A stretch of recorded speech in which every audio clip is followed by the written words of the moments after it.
if you're the Pittsburgh Steelers and you're sitting one day here ahead of the draft, don't outsmart yourself. The needs are the needs, and you need to fill them. Welcome back to Mike Drop Sports, everybody. I'm Jason. Let's talk about the Pittsburgh Steelers here on a Wednesday. Welcome again back to the show. Let's dive in here a little bit and talk about maybe this Pittsburgh Steelers possibly trying to outsmart themselves here a little bit.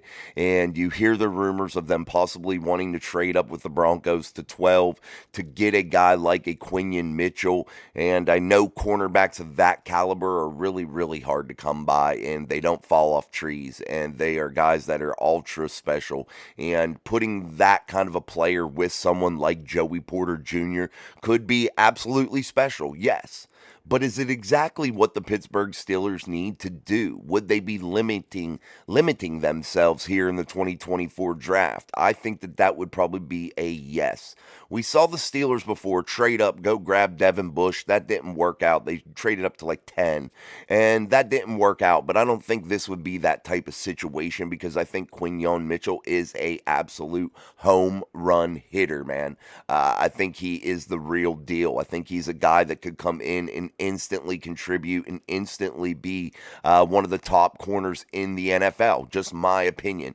I'm not saying top 10 or anything, but, he'd be in that group, that top handful of guys, So we'll see how this all goes, but the Pittsburgh Steelers really need to emphasize their holes here and really need to emphasize the need to fill those holes is where I'm getting at. They have a big hole at center. They really got to fix that, guys. Yes, there's talk and rumblings about moving a guy like James Daniels over, but is that really what you want to do? You've heard James Daniels in the past maybe say that center is his favorite spot to play, but he was at guard last year, and I think if you're thinking of it in terms of being a cohesive group and allowing it to continue to grow and build with the guys that you already have in place, I think leaving Daniels at guard would probably be your best option, and then worry about your center position and then take care of maybe if Dan Moore Jr. can play right tackle, or if maybe he doesn't even want to play there. Maybe he doesn't like it. Maybe he's not comfortable. I don't know. But he is an option. So if you're the Pittsburgh Steelers and you're looking at rounds 1 and 2, I think the ultimate choice would be to trade back. That would be your best bet, in my opinion, just to gain more second and third round picks, because you got to look at this draft, guys. It's one of the older drafts that we've seen.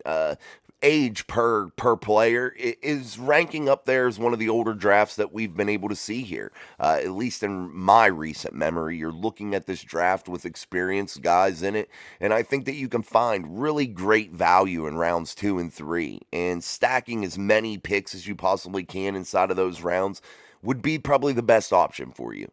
And we see all these rumors, though, yesterday. Are the Steelers going to trade up? Are the Steelers going to trade up? That was the big thing. And then all of a sudden, trading back's pushed to the back burner.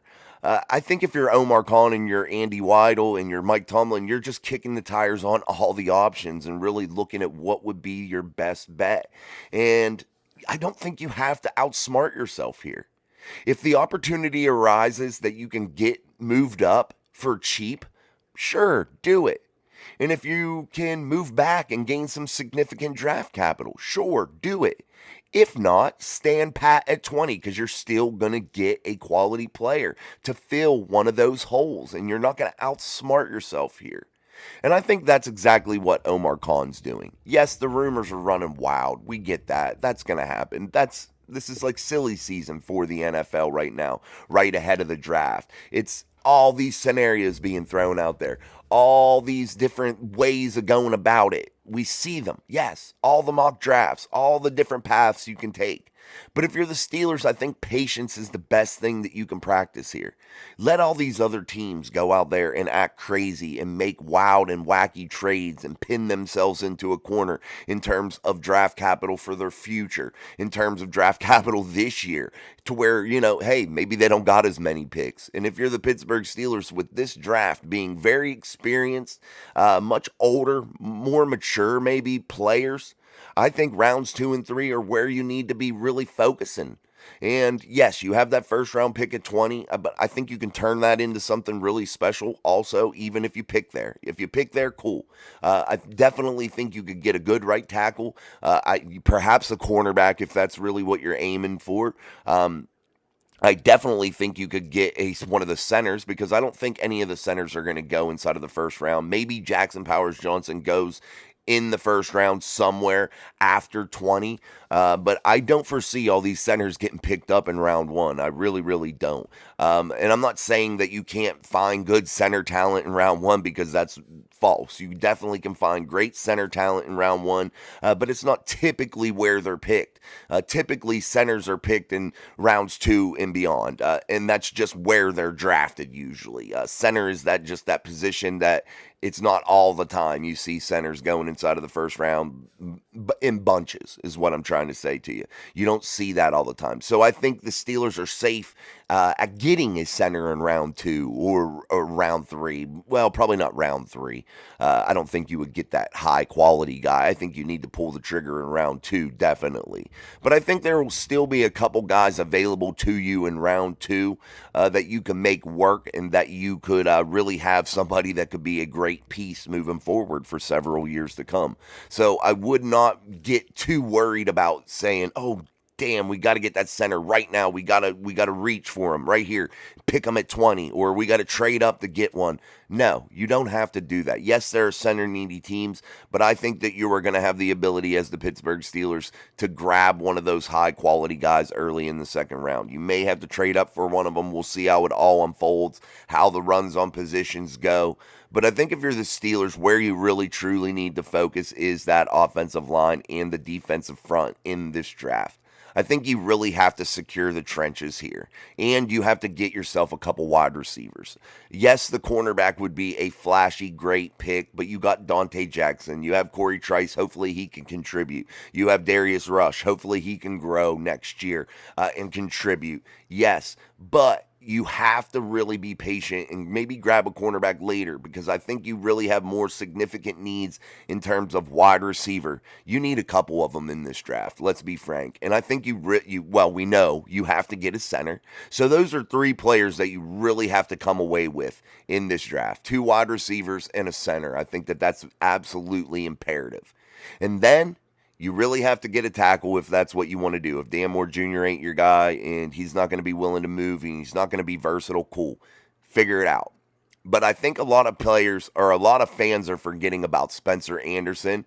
I think that maybe he was drafted because of his flexibility. How much do the Steelers value that flexibility? I think more than other teams, but I don't think it's a deal breaker because let's face it, guys, in the NFL, being flexible is cool, but you can't play all over the place. You're not going to be great or, an all-pro at any position at all. In particular, you're just going to be floating around and just be serviceable. Yes, you could build a career off of that, but I think the Pittsburgh Steelers do value flexibility. But let's be real about it. You're really only going to be like maybe one or two positions total. That's in the big leagues, in the NFL. So let's slow our roll with that and not worry so much about finding players that are ultra flexible. I don't think that translates huge into the NFL. I don't think it's a deal breaker for a team to pick you. But look at this team and look at the linemen they have. I definitely think Spencer Anderson is in their plans. I think Dan Moore Jr. is in their plans. And that's why it makes me think that right tackle isn't a absolute need. I think it would be a good want. I think it would definitely really get this team put in the right position to continue to build.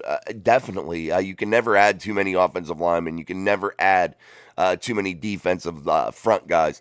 You can never add too many of those. Those guys are really, guys that you have to have, and those are what your teams build off of. Those are the team's foundation. So, yeah, get them if you can. But if you're the Steelers, don't pass up on any of these quality, high-value players. Best athlete available, best ball player available. Not athlete, but best football player available when it comes time to pick in round one. I think in round one, you have the flexibility to do many, many things. Would it be the most ideal situation all the time? Probably not, maybe not, but you're taking the best player available. And I think that has to be your philosophy in round one, and then 2 through 7.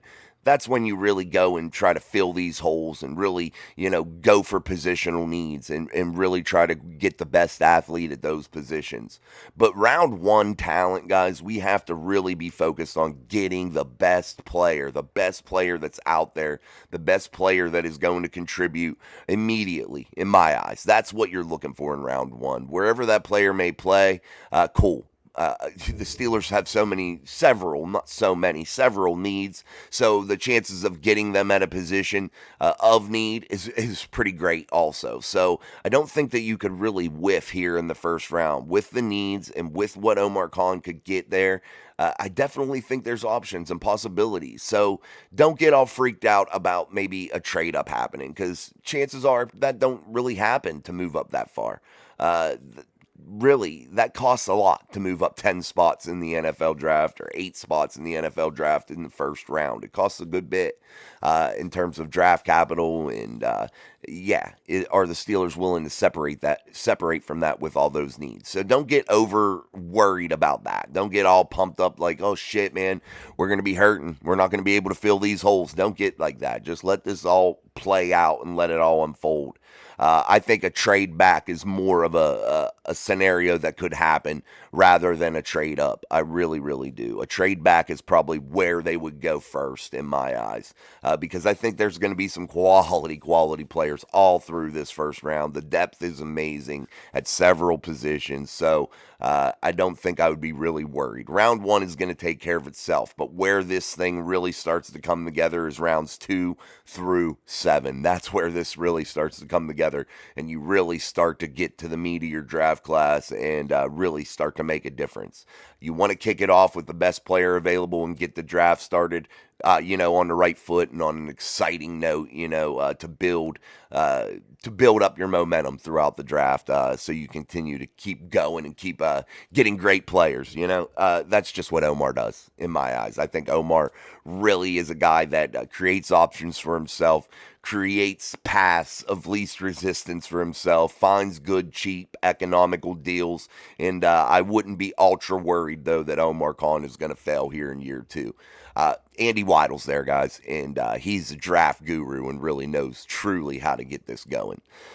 So, guys, until tonight, I'm going to be joined by Sean. We're going to wrap this up for our daily upload, but I'm going to be joined by Sean on Steel City Live the day before the draft. That's tonight here, Wednesday on the show. That's at 7:30 p.m. Eastern Standard Time. And then tomorrow night at 8 p.m., we will be live for the NFL draft and going super hard. It's going to be a fun night. We're going to have the draft playing. You'll be able to hear it probably in the background.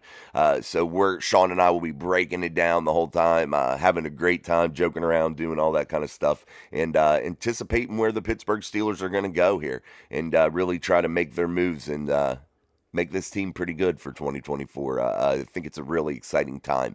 I definitely think the Pittsburgh Steelers have a golden opportunity sitting in front of them Thursday night. So, guys, let's wrap it up. Until tomorrow, until tonight, and then tomorrow morning for our daily upload, I'm Jason. This is Mike Drop Sports. Peace.